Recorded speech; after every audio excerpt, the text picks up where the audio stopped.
Una de las sustancias más utilizadas en cosmética es el agua. Pero, ¿qué tanto sabes del agua? ¿Qué entiendes por pH? ¿O solo repites lo que lees y su definición como el potencial de hidrógeno en agua? Para poder entender un poco todo lo que tiene que ver con la acidez, alcalinidad o basicidad de una molécula, la disolución que produce el agua sobre otras sustancias, el pH, los puentes de hidrógeno y sus fuerzas de Van der Waals, vamos a retroceder un poco en los conceptos y vamos a hablar del agua y su estructura molecular. Bueno, si nos vamos a la tabla periódica, podemos ver que el agua se compone de hidrógeno y se compone de oxígeno. El número atómico del hidrógeno es 1. ¿Qué significa eso? Que tiene un electrón y un protón. Mientras que el oxígeno, el número atómico es el que está arriba a la izquierda, es 8. O sea, el oxígeno tiene 8 electrones y 8 protones. Ahora, otro punto importante antes de poder irnos a la molécula y entender un poco lo que quiero hablarles es la electronegatividad del oxígeno. ¿Qué significa la electronegatividad de un elemento químico? Es su capacidad para atraer los electrones hacia él. Y de la tabla periódica, los compuestos que son más electronegativos son los que están arriba a la derecha, mientras que los que están a la izquierda son los menos electronegativos. Por lo tanto, podemos decir que el agua se compone de un elemento altamente electronegativo como el oxígeno y uno con una baja electronegatividad. Y esto es muy importante para entender cómo se relacionan estas moléculas entre sí. Si vemos la molécula del agua, de acuerdo a lo que vimos recién en la tabla periódica, se compone de un oxígeno y 2 hidrógenos. Este oxígeno tenía 8 protones y tenía 8 electrones que se van poniendo en los orbitales de este elemento químico.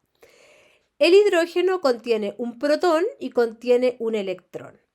Este electrón del hidrógeno y este electrón del oxígeno lo comparten entre sí para formar esta unión entre la molécula tan fuerte que le permite mantenerse unida.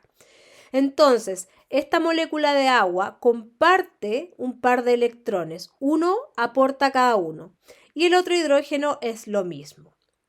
Ahora, entre esta molécula se produce un ángulo entre los hidrógenos en relación al oxígeno. Este ángulo, que es aproximadamente de 105 grados entre estos dos hidrógenos, genera una distribución de cargas en la molécula, lo que hace ser del agua una sustancia polar. ¿Qué significa que sea una sustancia polar? Que genera una distribución parcial de cargas negativa hacia el oxígeno. ¿Por qué? Porque el oxígeno es altamente electronegativo. Entonces, lo que hace una sustancia altamente electronegativa es estos electrones que comparte con el hidrógeno, los tira hacia él, Entonces el oxígeno está tirando hacia él los electrones que comparte con el hidrógeno. ¿Y qué hace? Deja desnudo al hidrógeno con su carga positiva.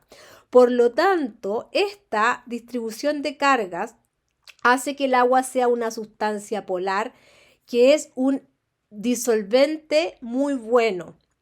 ¿Por qué? Porque genera estas cargas distintas en sus extremos.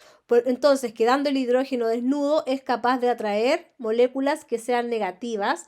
Y por otro lado, el oxígeno, que queda con una carga negativa, es capaz de atraer otros hidrógenos de otra molécula de agua.